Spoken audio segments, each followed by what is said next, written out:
Aloha, and thank you for joining us on Tuesday's edition of This Is Now. My name is Davis alongside Mark Carpenter. We're following two breaking news stories this morning. That's right, a mess in the skies nationwide after Southwest Airlines grounded 1,500 flights due to a technical problem. Now, the issue has since been resolved, but residual impacts remain, and we're talking about delays, we're talking about cancellations.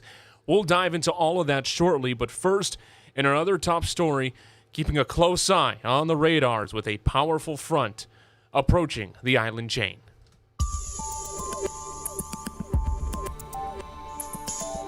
Well, our first alert weather team has been tracking a forecast and looking ahead to severe weather could be on the way starting tonight, going into tomorrow. Joining us with more on that is our guy, Hoggy. What can we expect starting tonight? Well, it's a very vigorous front, a juicy front, a big disturbance coming our way. Already it's come onto Kauai, and we're seeing some scattered showers here in Oahu as well. And because of the threat for heavy rainfall and the possibility of flooding, the National Weather Service has posted this flood watch through tomorrow evening for the entire state except for Hawaii Island.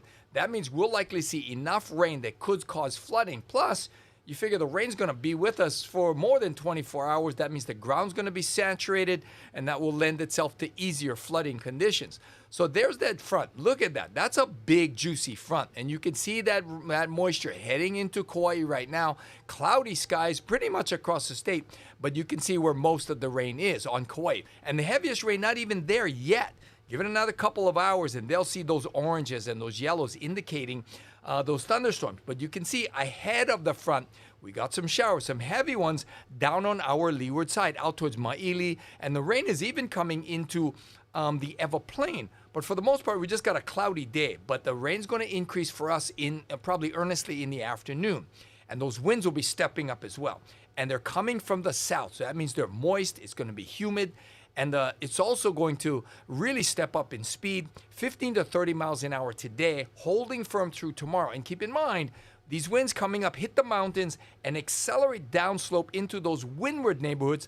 Those windward neighborhoods could get winds gusting upwards of 50 miles an hour today. That could lead to spotty power outages. So everybody at home, plan on seeing power outages as well as flooding, especially if you've been flooded before. So it's going to be a cloudy, wet day today. By midday, those thunderstorms should start firing up for Kauai. We'll see scattered showers later in the afternoon, and the thunderstorms likely to come into us probably tonight and tomorrow. Maui County out of reach of the rain until tomorrow. So your 7-day forecast looks like this. We're highlighting today and tomorrow with the most severe weather conditions, especially tomorrow when those thunderstorms start firing up over Maui and Oahu. And then by Thursday, things will clear up quite quickly. Although some remnants of the rain will likely linger around the east end of the state, the threat for severe weather will definitely be done by Thursday. Thank you very much, Guy. Now, this is a matter where there's so many different elements in play. Right. Now, looking at this front, is the higher level of concern more on the strength of the front itself or the volume, what happens, and the accumulation when it all hits the ground and when the ground all gets saturated? Yeah, I think that's the one, more of the latter, right? Yeah. Because the rain in this initial wave is going to bring some heavy downpours, right? But it's going to take a while for it to saturate and to cause flooding. But in one sense, if it comes down really hard, and also the rain's not going to be moving very quickly, that's an issue. It just is parked. Yeah, just parked over us but with those winds coming along quickly, that might help with the movement of the front itself.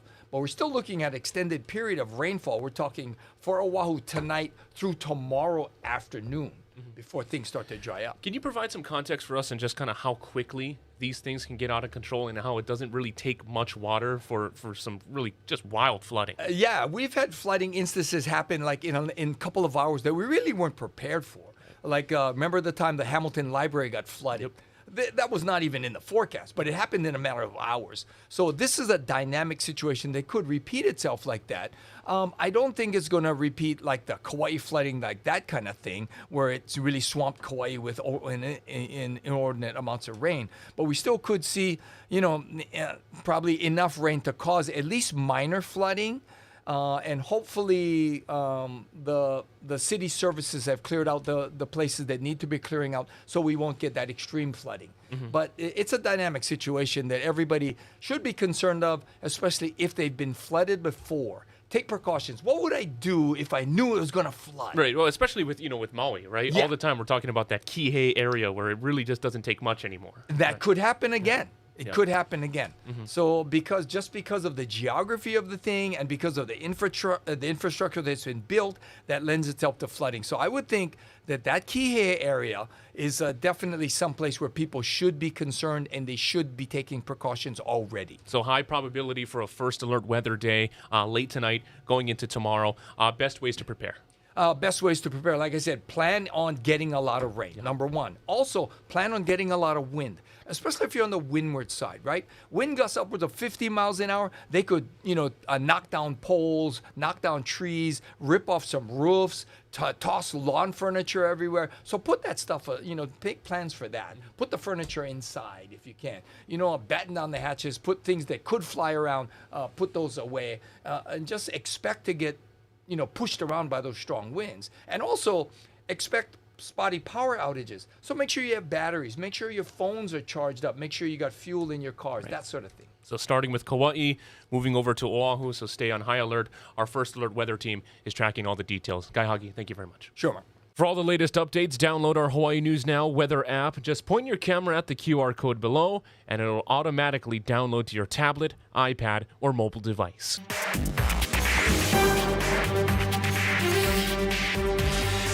The FAA has lifted a ground stop today for Southwest Airlines. The agency had paused departing flights at the airline's request over what it called equipment issues stemming from a firewall failure. The flight tracking website FlightAware said by midday, more than 1,500 of the airline's flights, about 36% of its schedule, were delayed. Casey Lunn has reaction from Honolulu's airport. Aloha from the Daniel K. Inouye International Airport. This all unfolded early this morning before 6 o'clock when a nationwide ground stop for Southwest Airlines was caused by an intermittent technical problem. The carrier says that there was an issue with their firewall software from a third-party vendor. Now, this grounded flights across the nation and even caused some delays here in Hawaii, though many of the travelers we spoke to said they didn't have any notifications that their flights had issues. Here's what a few of them had to say. Well, so far, every time I fly with them, I never had any bad experience with it. But, this first time, we just came from my mom's, funeral in the island. So hopefully, because I was gone for 2.5 weeks. Ours said it's on time, so I don't know. But my thought is, if I have to stay another day in Hawaii, so be it. Again, when big problems like this happen here in Hawaii, the planes that are already on the ground usually aren't affected, and those flights are okay. But things certainly change and get worse throughout the day as that backlog continues. So we'll keep you updated. A reminder to get here 2 hours at least before your flight, sometimes earlier, and check online to make sure that you don't have a delay or a cancellation before you head to the airport. Reporting at the Daniel K. Inouye International Airport, I'm Casey Lunn. For now, we'll send things back to you. Well, just in late this morning, the high-stakes defamation trial between Dominion Voting Systems and Fox News has reached a last-second mammoth settlement. A Delaware judge says the parties have resolved their case, and just as opening statements were set to begin, Dominion settled for $787 million. This also means top Fox executives and on-air talent will not have to testify on alleged election fraud. UH officials confirm a leak of an anti-freezing chemical at the Subaru telescope atop Mauna Kea. The Hawaii Tribune Herald first reported the leak of ethylene glycol from a non-operating piece of equipment. Officials say over an 8-month period, about 6 liters of liquid leaked onto a concrete floor before it was found this month. There's no indication any leaked chemicals escaped the building. This comes after a separate coolant system leaked at the University of Hawaii's 88-inch telescope. It's not clear how much fluid spilled. The entire system contains about 480 gallons. Officials continue to prepare for the massive undertaking of defueling the tanks at Red Hill. This week, crews are dewatering the tanks, which is to remove the hundreds of gallons of condensation that has settled within. It is a critical process needed to preserve the quality of the fuel and protect the tanks from corrosion. The military is calling it a major milestone in the defueling process, and we're told that regulators from the Hawaii Department of Health and the Environmental Protection Agency are on site during the process. HPD has launched an arson investigation into a fire sparked on the first day of filming for the live-action remake of Lilo and Stitch. Workers on the set of the Disney movie told Hawaii News Now they were supposed to start filming yesterday. The fire department got the call just before 11 Sunday night at the intersection of Kamehameha Highway and Canehall Road in Haleiwa. HFD says brush was burning beneath one of the trailers, and they later discovered all the contents were also on fire. Sources say the burned out trailer had specialized costumes. Word of the fire spread amongst Haleiwa businesses where crews were coming from their breaks. I think that's really sad. There's hundreds of jobs that come out of this, and it's a boom for the economy. So if somebody did that, I can't imagine why they would. We're told filming is now expected to start later this week. The fire brings up bad memories of the movie trailer fires in 1991 and Waring Union factions, which scared the industry. A new effort underway to alleviate traffic along Whitmore Avenue. Right now, there's only one way in and out of Whitmore Village once school is out for the day. Drivers say it can take up to half an hour or longer just to get out of the area. State Senator Donovan De La Cruz is proposing a second road for drivers that could potentially be at the traffic light near Green World Coffee Farm. It would go from Whitmore Village to Kamehameha Highway via Saipan Drive, which runs through the naval base. I just hate sitting in traffic. It's hot, and I just want to go home, get the kids, and go home. Years ago, you could leave Whitmore Village and get out of there in a couple of minutes. And just over the years, it's increasingly become difficult to leave in the afternoon hours. The State Department of Transportation supports the idea and says it would cost $25 to $35 million. It's willing to work with the military so drivers no longer have to wait in traffic, and the resolution has been referred to the Finance Committee. Honolulu's police chief says officers will be stepping up enforcement for illegal gambling following a deadly shooting in Maili. Illegal chicken fights have been an ongoing problem for years. Former Honolulu Deputy Police Chief John McCarthy says it was an issue when he joined the force in the 1970s. He believes it's become increasingly harder for officers to enforce. They don't just do it right off the side of the road anymore. It's held deeper into the person's property. It's harder to get in. You need to have be known by the organizers themselves or get an invite that way. So it's gotten harder for law enforcement to do things with the game. Not impossible, but harder. Police have made 34 arrests on Oahu for illegal gambling and also executed 32 search warrants last year. It's unclear just how many were chicken fight raids or illegal game room busts. 911 calls for medical emergencies are hitting new highs in Honolulu because of a rise in fentanyl overdoses. Our chief investigative reporter Lynn Kawano has more on a new, smaller response vehicle being activated by EMS. The new rapid response vehicles have everything that an ambulance has except a gurney, so all it can't do is transport. It also is an SUV that requires just one paramedic, so it's less taxing on the staff and it can respond faster. Responding. Paramedic Adam Ogden is heading to a medical emergency, a 4-year-old child having a seizure. But he's not in an ambulance. He's using one of EMS's new Chevy Traverse SUVs as part of a pilot program for the fleet.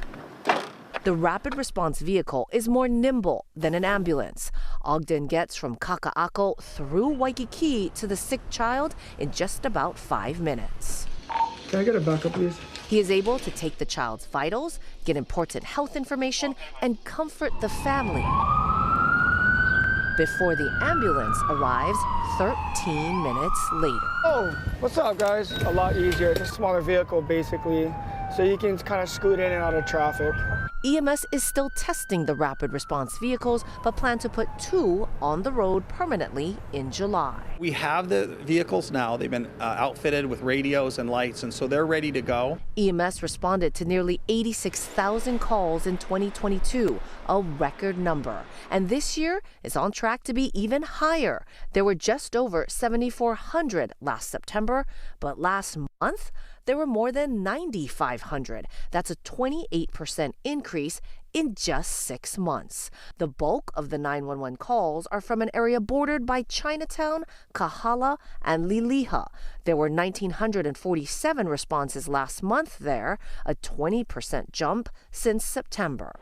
Part of the reason, EMS is responding to more overdose calls, many the result of fentanyl. We have a few more overdoses every day. Some days we have a half a dozen. 2 ambulances were needed for a double overdose on Kapiolani Boulevard earlier this month. One patient needed IV Narcan because 2 hits from the standard nasal spray did not work. 911 calls backed up. If the rapid response vehicle was in service on this day, it would have been able to pick up some of that load. In just the 3 hours we rode with Ogden, he was sent to 3 calls, Manoa to Waikiki, then to Pearl City. I'm very famous, I'm running for mayor. For a lot of our calls, a good portion of it's non-emergent. These ambulances get diverted to these non-emergent calls, and the people that really need it, they gotta wait. EMS is also hoping to add 2 additional ambulance units, one in Kaka'ako, the other in Kalihi in July, because of the spike in 911 calls. I'm Lynn Kawano, Hawaii News Now. A mismanaged housing project in Iwalei will soon provide around-the-clock medical care for homeless patients discharged from the hospital. The city hopes to start services at Honolulu's Homeless Resource Center next month. At the corner of Sumner Street and Iwalei Road, construction of the $17 million project wrapped up more than a year ago. City officials blame the delay on poor planning. It will open the facility in phases so medical services can begin. We just decided rather than keep trying to make a nonprofit fit in this building, we were just going to do it as a city agency, get it open, get it done. It's a place for individuals to be safe and for us to work with them into getting permanent housing. There will be about 24 beds on the first floor. EMS says post-COVID federal relief money will fund the first 2 years of medical care. The 84-year-old man accused of shooting a black teenager who mistakenly went into the wrong house in Missouri turned himself into authorities this afternoon, a week after the incident. Adriana Diaz reports from Kansas City. Chanting, "We love you, Ralph," students walked around Staley High School in Kansas City, Missouri Tuesday in a show of support for junior Ralph Yarl. His family says he was shot twice last week after going to the wrong address. He went to Northeast 115th Street instead of Northeast 115th Terrace, 1 block away, to pick up his younger siblings from a friend's house. It was about 9:45. I'm like, Ralph, can you please pick up your brothers for me? Being the kid he is, he said okay. Yarl's mother, Cleo Nagby, told CBS Mornings her son, who was shot above the eye and in the arm, is continuing to receive medical care at home. Physically, mornings are hard, but his spirits are in a good place. The man accused of shooting him, 84-year-old Andrew Lester, is facing 2 felony charges, armed criminal action and first-degree assault. According to the probable cause statement, Lester told police he thought someone was breaking into his house. I can tell you there was a racial component to the case. Yarl is an honor student and all-state band member. No teenager is a perfect teenager, but I'll tell you what Ralph and I will argue about. Ralph and I will argue about, Ralph, can you put the sheet music down and do your English homework? Mom, I don't want to do my English homework because it's boring. That's what we argue about. His mother says Yale University has asked Yarl to apply to their school twice. Adriana Diaz, CBS News, Kansas City, Missouri. The American reporter being held in Russia accused of espionage appeared in court this morning, but is still behind bars. Nicole D'Antonio has the latest from Washington, D.C. Wall Street Journal reporter Evan Gerskovich watched the court proceedings from inside a glass and metal enclosure as a Russian judge denied bail, pending an investigation and trial. The 31-year-old was arrested in March, accused of trying to obtain classified information about a Russian arms factory. The charges against Evan are baseless, and we call on the Russian Federation to immediately release him.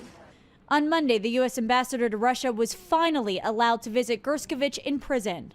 I can report that he is in good health and remains strong despite his circumstances. President Biden has spoken to Gerskovich's parents and calls their son's detention totally illegal. His parents both grew up in the Soviet Union before moving to the U.S. They sat down for an interview with the Wall Street Journal. I know that he felt like it was his duty to report to, and he loved Russian people, He still does.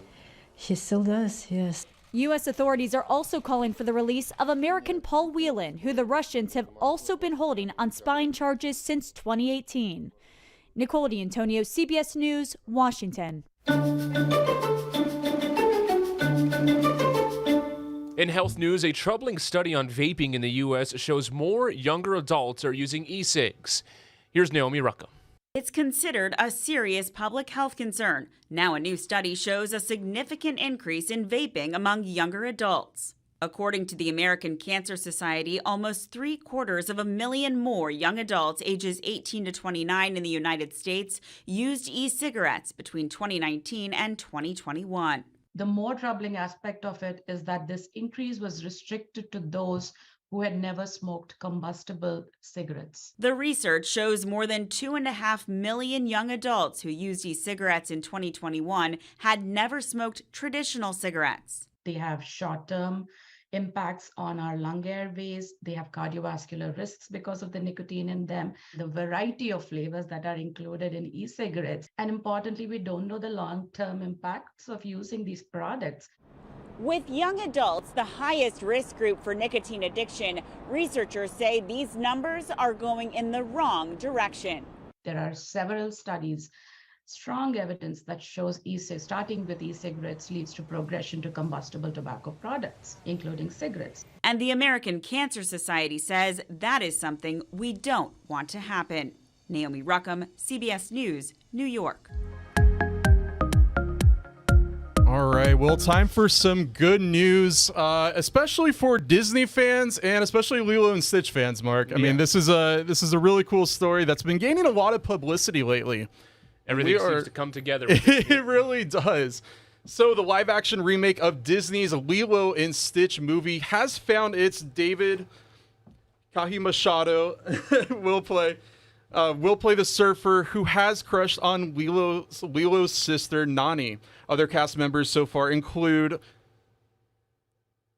Kauai native Sydney Agudong as Nani and Hawaii Islands Maya Kealoha as Lilo. Sorry about that. But yeah, it's very, very exciting, man. Well, yeah, and you see what's happening with this production. The anticipation is building. The excitement is building. We're happy we can share this update. I mean, after what happened yesterday on set, we can't ignore the fact that there was an incident that has delayed production, but thankfully no one was hurt. The production is coming together. The cast is coming together. You have some local names in there. And then also, too, Zach Galifianakis. And so we can't wait to see just kind of how Lilo and Stitch really evolves and comes to life. Let's give you a look outside right now and revisit the story that we brought you at the top of the show. We are tracking severe weather. Our first alert team of forecasters keeping a very close eye on the radars and a strong front that is approaching. So the expectation is that later this evening, starting tonight, strong thunderstorms, heavy rain, high risk of flooding happening with Kauai,